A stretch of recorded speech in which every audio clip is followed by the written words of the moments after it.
this young man, yeah. He's supposed to call me uncle, you know. Why? Yeah, because I'm older than him. He's older than me. So I'm a young Really? man. Yeah. Or how much? A couple months. Yeah. Oh, please. That's a big thing. No, reason why I'm saying sometimes I feel that I'm old, because if I answer the question, I will draw back into the 60s to answer the question.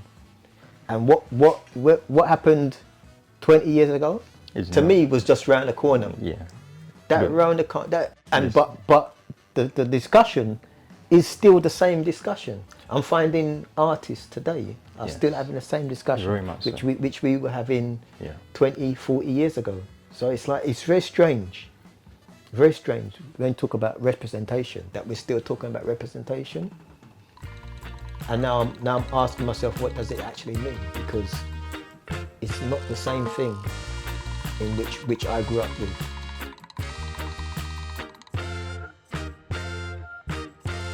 Well, funny, introducing myself to somebody who's sitting next to me that's already know a lot about me anyway. So there's an audience. I'm a visual artist. Been a visual artist for over 40 years. Long time. I come through the painting,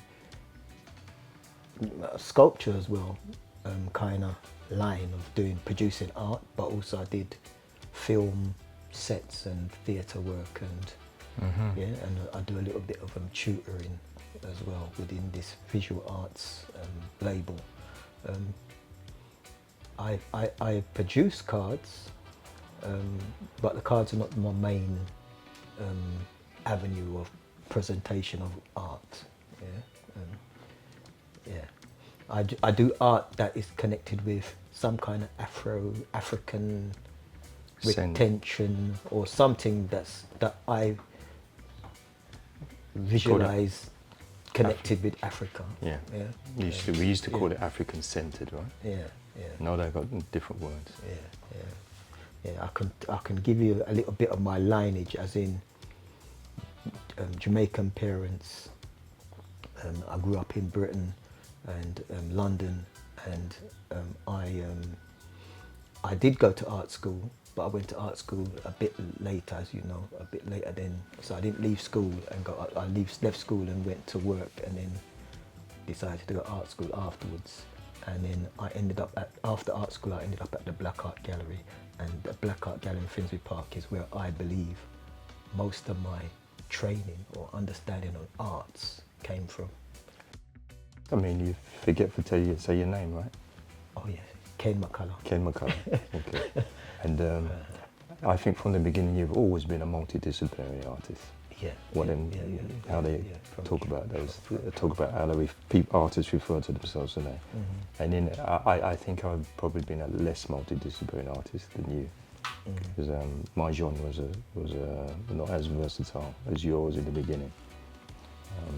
So I should introduce myself, right? So my name's Alvin Kofi, and if you go back them times, I used to run a company name under Kofi Arts, and prior to that, I used to kind of run well, not a company, but a range of stuff that came under Urban Bushman. And that kind of was the first introduction of black images. I worked initially in the fine arts arena, doing murals, and I was working down in Kings Road, so it was very much outside of my community. And then I came back into my community and started to kind of create work that was more African-centered or Afrocentric. At that time, there were no, as you know, there were no galleries to represent. There was one. There were galleries. It's just that what you call a gallery might be different from what most people might call a gallery. That brings me up to that period where I kind of went back into the mainstream, and then started to work more, not necessarily multicultural, but you could say commissioned work with institutions and cross-cultural. And up to today, I could consider myself as a multidisciplinary artist now. Doing installations, doing still portraiture. Some of my things focused around portraiture, and now doing.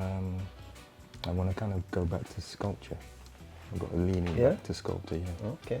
So I'm thinking about that stuff. All right. Grew up through the era of the 60s. 60s, I was a child. I didn't really know much about what African thing, but I did know there was a problem in the British society on how I, or people like myself, was perceived. So through the 60s into the 70s, my consciousness about blackness became a thing. Yeah. So representation now was a conversation that in the community we were having, as you know, we were aware of what our parents lived through and what we were living through, but didn't want to live through that same thing. We was aware, you know, there was different political movements that were happening, the National Front, and there was things that were going on that made our image a factor in how we navigated the world and navigated things. So feeling represented or feeling that we had a place in society, it was an important part of us growing up and saying. So even before I actually went into any kind of higher institution. That's going to help us understand, question things through a theological perception.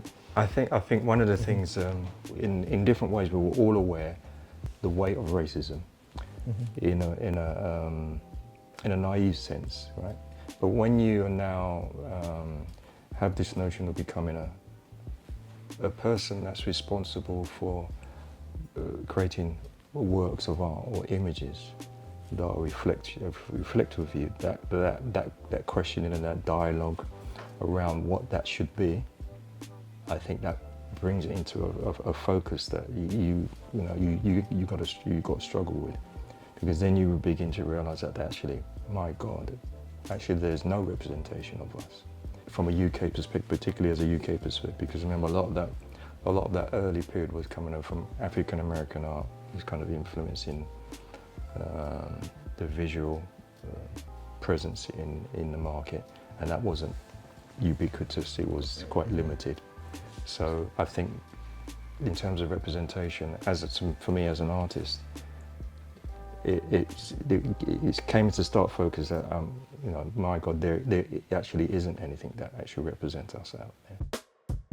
There's another part of the question about representation is that from the 60s going into 1970s, my understanding of representation came through music, and so the rejection of pop music, symbolically, listening to reggae music, the American soul music, these things brought us a symbol of our own identity, because at the time, early 70s and late 60s, there was UK black music that was being created, and a kind of separate sound came through the 70s. I think that's where the difference between, say, in terms of artistically in the music industry, that we were very much aware of, and creating that particular sound that came out of the UK. There wasn't the image that followed that, and that image took a while to kind of catch up. Especially in the 70s, black community in Britain was rebelling against the institution's bias against us. Well, the uprising that I do remember was the carnival, what happened at carnival. At carnival, there was some serious 76? 76, Oh, yeah, okay. 76. I probably was because, there. Because then after probably. that, it was Rock Against Racism Right, yes. thing come up, yeah. But in terms of imagery, Rasta's imagery started to come into the visuals of young people. Yes, because Rastafarianism was an alternative choice that you could make other than being Christian. So Rastafarianism, I could say, was the first alternative option that we had. And then as... but I'm saying it in terms of the visuals. So there was imagery. So you had prints, prints that were being sold in mostly bookshops, these black bookshops. So also, because I'm just thinking representation, and I'm thinking about what imagery I was receiving in terms of representation.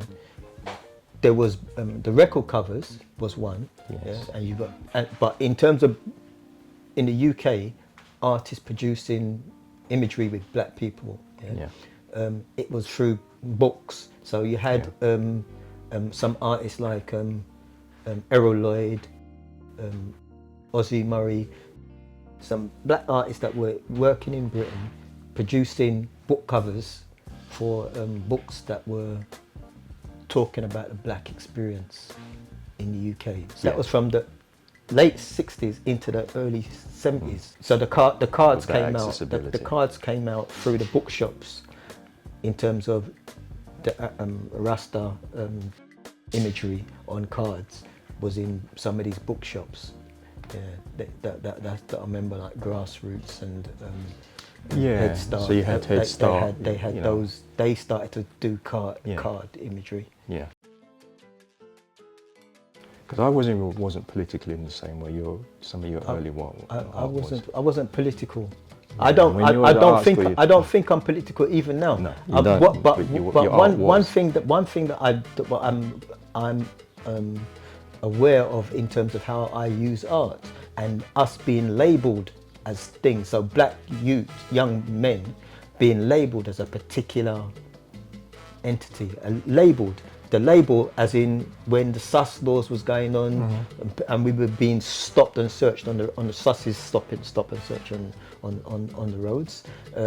We're being labelled, and as the community or as an artist now, I'm looking at trying to project a different image than the label that's being put on us by the, I don't know, the some kind of higher institution. And because obviously if we don't have any control of how those images are marketed and then represented to society, then obviously that's out of our hands. And that's why when we come back to the simplicity of a card, a poster, an original that comes from grassroots. I've come in a similar way. I always thought that I was never political, but that in itself, by having that stance, by creating that kind of work, that's a very political act, and that's a very an act of defiance. You had to have some courage to do it, because you never know if you're going to make any money. You never knew if there was going to be, there wasn't a career that you could look to and say, okay, this is a way, because, with the Black Art movement you had, there was progression in terms of how artists were being acknowledged in those periods, but what we were doing, there was no acknowledgement. There was no acknowledgement from the mainstream, and there were no institutions, galleries or shops that were there acknowledging that kind of outflow of creativity. I mean, if I don't know why it matters now, where? It's how much we're going to blur around. Yeah, I'm in the wrong business. When was I? I think I was, somebody invited me and I was going to do a little talk. They bought some prints, and a young boy came up to me. He wasn't that young, he must have been, maybe he's in his teens, right? And he showed me an image. And he said to me, he grew up with this image. And it was an image that he had in his bedroom. And he must have been, I don't know, maybe 18, 19. Maybe he bought that image, or his mother bought it for him when he was, say, 7 years old. And he had that image in his room, and he grew up with it. So he could have, images came and went, but my image stayed. It was one of your cards? It was a print. Mm-hmm. It was a print of mine. And many cards that people bought, they framed them and put them up as images in their homes. And I knew when I started to do, because the first collections I brought out was prints. I wasn't really focused on cards. Come from advertising, you sell prints, etc. But when I first started to create cards, behind that kind of that initiative was a reality that people can get access to imagery that they could buy and they could afford, and that, you know, pushed me down that route. But what a card can do in terms of what it ticks, things that you want to say to people, those conversations are also important. The first black card. Well, the first black card I saw was mine or yours. I don't think. Okay. I may have saw a postcard. I saw a postcard from, museum or whatever. But the first black greeting card. Did I ever see another black greeting card? That wasn't. I can't remember. I think the first one either that I created or was one of your cards, or and then obviously Jennifer's. Okay. Jennifer, was she doing cards then? No, she was doing prints. She was doing cards. She was doing cards? The first thing that I saw of her was right. Okay, because you had that, somebody gifted her cards, didn't you? Okay. Yeah. And that's what her image, to reimagine what the black woman could be. That's what Jennifer done with her work. And because most artists that were doing representational art, that means representing as a Caribbean person, as an African person, but her work was reimagining the possibilities. And that was what was so different with the work. And if you think about that image, when you saw Jennifer's work, and that early work, then you never seen that work before. It's the first time you see like a woman represented that way. Well, but even before I met Jennifer, I saw her work. I saw her work on cards. Yeah. And so I had I think it was Doreen who had bought this card. I thought, and she gave me as a birthday present, and I said, "Where you get that card?" It was like a African woman, but she had like it. In terms of labels, I'd label it like Afrofuturism. Maybe you can find a snippet to put out, but it was that thing that she did with Soul to Soul, which brought another popular imagery into the community, you know. Yeah. But I'm thinking of even a bit before that for myself. As I said, I got connected with the Black Art Gallery in Finsbury Park, and through them, I got to see a lot of things. Mm-hmm. So I remember the gallery itself was opening up a shop. They had opened up a shop, and they needed cards and things to do. So artists were bringing in cards, but I remember going to America to go and get cards from the American black artists that were That's how part of this thing. Advanced they were so this in terms of what was happening in the UK. The late 70s into the into the mid 80s, it was artists like Varnett, Honeywood, and Paul Goodnight. Went and met them and got the cards from them. We got consignments to bring back to the gallery to show in the gallery. Black bookshops had some cards, but this American thing was a kind of new thing. I don't know about what the industry was going on, what's happening in the industry in terms of the printmakers, how they were producing cards differently, but there was an influx of cards that came into the market. My very first card was the one that I produced myself was a Kwanzaa card. So the Kwanzaa card now was about celebrating our own African heritage thing, and also within the Kwanzaa cards now, the meaning of Kwanzaa and the Nguzo Saba, which is the 7 principles of the Kwanzaa period. It was observance of how we could, as African community, we can grow ourselves and strengthen ourselves in the space in which we are, dwelling. The first time that we were doing some collaborations, I remember that I'd stepped into producing carvings. I'd done carvings, so we did some exhibitions where we did carvings and your paintings and drawing work.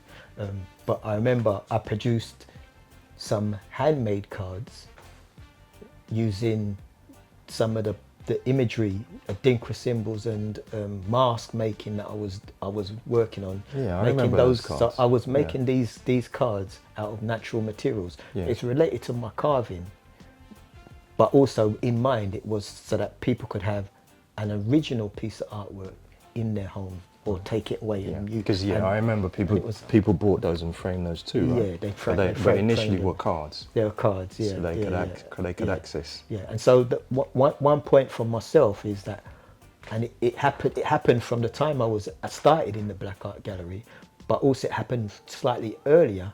Is that how when I was in art school, I observed an elitism around art. And it was one thing that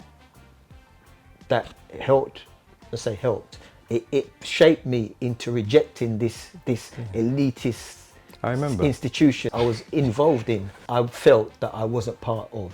Right. Yeah. And the elitism I felt was part of that thing that I didn't want to be involved in. And so cards for me was a way of democratizing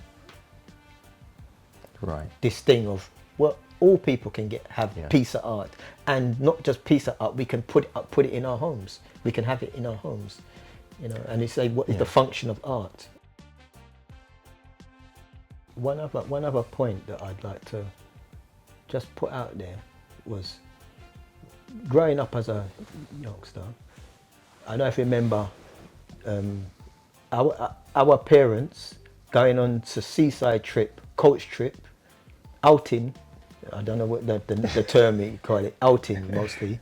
I remember. And we got seaside, and what would you bring back from the seaside?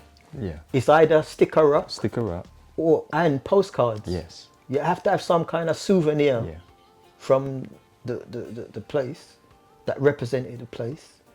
That's what you see. And so there was a thing that even from our parents' days into our generation of buying cards to give away. Yeah. Show where you've been. Show where you've been, that you have you've travelled, that you're successful. You brought these cards. But then in terms of the sentiment, that's where I think the card showed kind of as a product. That's where the nuances of the conversations that we were having, we were able to say that through greeting cards, So I used to leave my cards blank, and sometimes often not really put strong titles that were kind of seasonal representation. And in those cards, that people could write, because people were looking for blank cards. They were looking for cards that they could say something in and send that, and that image, sent to their mother, sent to their aunt, of their child's birthday, etc., etc. So it didn't need, if you had a young boy's card, you didn't need to say happy birthday, because they don't know that's going to represent my son, and I want something that my son could see that represented that he could see himself in. I mean, he had not a clue. He had not a clue of how much stuff visually that you put out there into the community. And then over the years, when you see people come back to you, you know, people, you may be on the Zoom thing and you look and then you see your pictures, you say, that's just one of Kenny's, you know, that's one of my images. And that, you begin to understand how prolific he was, because there weren't many artists that were representing a particular profile in terms of our own experience, or an investigation into kind of what we, at that point, our understanding of African culture to be. So that investigation was to enable people to begin, navigate that journey back home, maybe first to the Caribbean, you know, and then going back home to Africa. Often those images were the starting points of those journeys. At that point, you know, we were still doing home exhibitions, right? And people were accessing that way. There weren't loads of black-centered markets. There weren't lots of craft shops, so people literally accessing work. We were changing our spaces to galleries, you know, our home spaces. And, you know, one, there was an authenticity in different ways. Fortunately, we knew from people, when I had a home show, my home shows were full, as you remember. And when you had those early home shows, they were full. It's not like before you were fighting for audiences. Yeah, I remember there wasn't a lot of people doing it. In fact, hardly any. We may have been the very handful in London. And when we done those home shows, they were packed.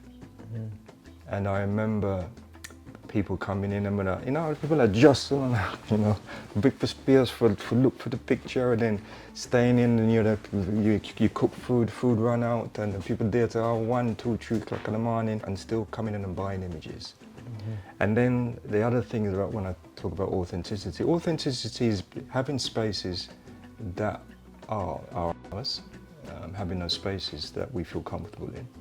You know, and that's not necessarily, it can be a gallery space, but those spaces are important. It is actually recreating the experience that we're having in this particular environment from our own perspective. And I think that is so important. Work that you can relate to. The kind of struggle that we had is that identification issue. Yeah, because that where you are, you're struggling with identity. But in essence, those who are much more comfortable had less of a struggle. Those who were grappling with that, and that's why it was important for those images to be presented and for the community to have access to. I think there's a process that we underwent, which was about creating a new way of communicating and visualizing and interacting with community using imagery. Yeah, for sure. So having an exhibition in your own home created a way to engage with community that didn't. It was your friend that came, your friend of your friend that came, and you know, you didn't have to be an art historian or a gallery buyer. You know, you ordinary people could come and indulge and engage with the artistic expression. Yeah, the cards are key to that, because it gives you the access to actually take away that engagement and start setting it up in your own environments. But you know, and that language people used to dress up, unique. you know. Yeah, of course. Yeah, I remember. It's not like now. People out on trainers now. When people used to come to those home shows in particular, people actually used to dress up. I mean, because you're working until late, you just put on a t-shirt, whatever, comb your head and represent. But when people came, they came out and they had an evening. It was an event. I remember somebody in Kenya asked me the question.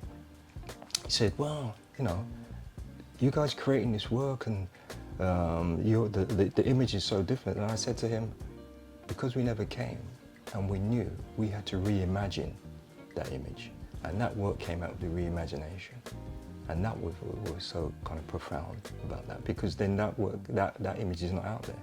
It's coming out of your own searching your own experience. And then those works filtered in. Because remember, we're on our own journey, we're beginning to understand, we're learning, we're growing as artists, as creatives.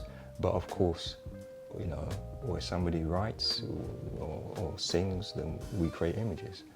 And those images are also kind of representation of that kind of self-investigation, self-awareness, and growth that took place in our own journeys. And then people could associate with that journey. People came in and said, you know, that reminds me of such and such, or this is such and such, or, you know, so people brought their own stories and overlaid that. Do you feel like we do a better job at avoiding stereotypes in our own work? That's a key part of the question. Yeah, because there are many different black people, and so coming from my own personal standpoint, when I'm putting out imagery, it is to challenge some of the stereotypes that are going on, and it's important for us to label ourselves rather than have labels put onto us, you know. And there are agendas that we are not a part of, but we need to have our own agenda, which is creating imagery that puts us into a growth position in life to benefit ourselves, you know. I'm hoping that we all grow in terms of how we perceive, digest our own image. There was a very famous book from Leni Riefenstahl, which was a photographer. The Nubian yeah, and that was a very early Kofi book. In a way, that it was challenging us to relook at who we are, or what the notion of beauty was. Yeah. So that culture are very dark skinned. They're almost like black-blue, you know. Yeah. And if you go to Africa today, you're going to see this tonality. That was a key thing in my mind, yeah. Because there was an image I called Black Art. But I created this image and nobody really bought that image. And it wasn't that I was bringing out the image to actually challenge about how we perceived ourselves. One day we'll have a conversation about that particular book, because I think that's a serious... it was a serious topic, a serious discussion, but it's so broad. In terms of how we could digest what was actually going on, because it's only recently that I heard about. What was the book's name again? The woman and who she was. Leni Riefenstahl, if I'm pronouncing it right. Anyway, she was a photographer for... But she come through the Nazi party. Yeah, she was a photographer for Hitler, and she brought out one of the first. She went to Africa and documented but she brought out a big coffee book. Yeah, she brought out this book, and Nubian tribe. Yeah, that reference in terms of she was white. Yeah, but she showed a true representation. She showed depending on which angle you're coming from about what is truth. When I used to work in people's houses, bourgeoisie houses, upper class people's houses, doing murals, that was the first where I saw that book. Yeah, so white people had that book. Yeah, black people didn't have that book. Black people had that book. Yeah, white people had that book. Yeah, so but when I saw that book, it blew my mind. Then challenging this notion of beauty. Because we were very opposed to our own self-image. You know, when we looked in the mirror, people, you know, and it's still playing out today. You know, you're trying to change your skin color, change your hair, doing all these things to be somebody else. But who you are is you're good. You look beautiful already. The example of the Sankofa, Sister Amma, and she putting out this thing called Sankofa dolls, and again that was another direction in which I produced cards for a particular community event. Yeah, that was an annual community event. Sankofa dolls was about how the image of black dolls had thing, but it came out of an American experiment where they asked little children about which doll is good, which doll is bad, showing the little child a black and a white. And they said the black doll was yes. bad, Yes, yeah.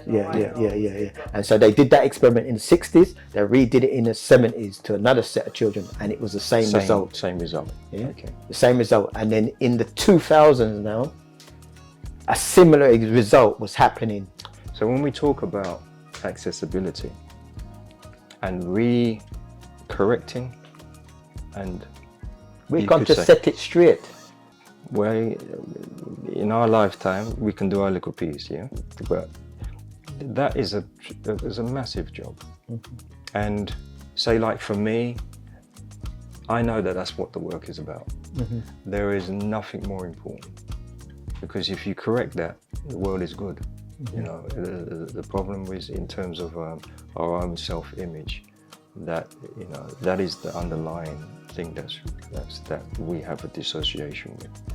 Images have always been a way of informing the culture, of allowing human beings to connect, to reconnect with the way they live, reconnect with one another, so socially, and also but reconnect with the environment that they live in.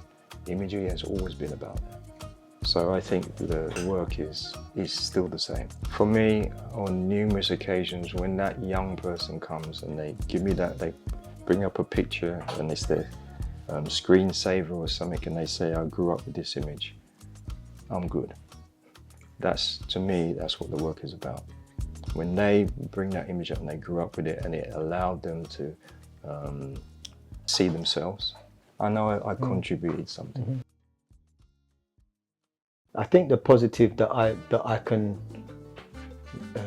relay or think about is that it's the communication that I have with people afterwards. I have to witness, I have some kind of discussion or some kind of engagement afterwards. So imagery that people might talk about is, oh, I know that piece. Oh, I really love the way that you highlight in natural hair. Those kind of conversations make me know that the imagery was successful, because that was part of what I was doing, was celebrate natural hair. And if audience says it, then I you know, yeah. So part of this thing of why we got an image, why do we put up an image in our home or in our space, is that it becomes part of your life. Conversational pieces, it becomes part of your environment, becomes an essential part of your environment, essential part of your way of being. Yeah, it's like how you dress. It becomes part of your being. You know, some people might have conversations about, oh, why you got on green today? Why you got on? Oh, you look good in that. But the young people, say for instance, with going back to cards, having a card in your house. Or giving a card to somebody, it's a shortcut conversation as to where you associate yourself to be, and how you want to engage with the person that you're giving the card to or witnessing the card. There's some shortcut kind of languages that is going on, conversations going on. I think the thing about a card is about sentiment. Because, you know, like if you go in a shop and you look around and then not near can see that what you want to say for your grandmother or send to something, yeah. And when you find it, particularly as a black person, because then things is a rare thing. When you go and you see a card that actually represents something that you want to say to your grandmother, right now that's still like rare. Yeah, that's still rare. And I know that even when people used to come and buy cards, they just go and buy because there's none out there in the shops or whatever, they're going to buy 5, 6, 7 card, you know, sets of cards, because they're going to take it back, because they know they've got these events, birthdays, celebrations coming out, and they know, okay, I've got my card, just to go and send to my, you know, my aunt or my mother, or to say something. I think it's the sentiment, and I think that's where a card is kind of quite unique in the way it does that, because not only because people are often quite particular to how they choose their card for the person they want to send it to, and then obviously what they want to say in that card. And I think that's quite special. I think as well we're developing a language, back to that word unique that you just mentioned. developing a unique language in say a community kind of setting, if we look at the particular kind of cards that we are giving and sharing with each other, we're developing a new unique language, and that language, I feel, is that sentiment or that thing that we're doing with the cards is an important part of our growth. And when I say growth in strengthening ourselves. So art has always played and will continue to play a major role in healing. There's one other thing that we didn't discuss. Art, the kind of art cards or art that we produce, it's labelled fine art. It was okay for us to have an image that everybody had the same image, but in this day, people want some kind of uniqueness in what they're presenting. I think now with the intervention of AI and that kind, I think in a way it's a sign of the time, but in some way laziness in terms of the markets that people can just create work. But I think the category of fine art cards or fine art greeting cards or Afro fine art greeting cards more personal and I think more unique in terms of own self-expression and in many ways more authentic. Through the art that we make, we're responsible for shaping the future. I think creators are very much responsible for that. Yes.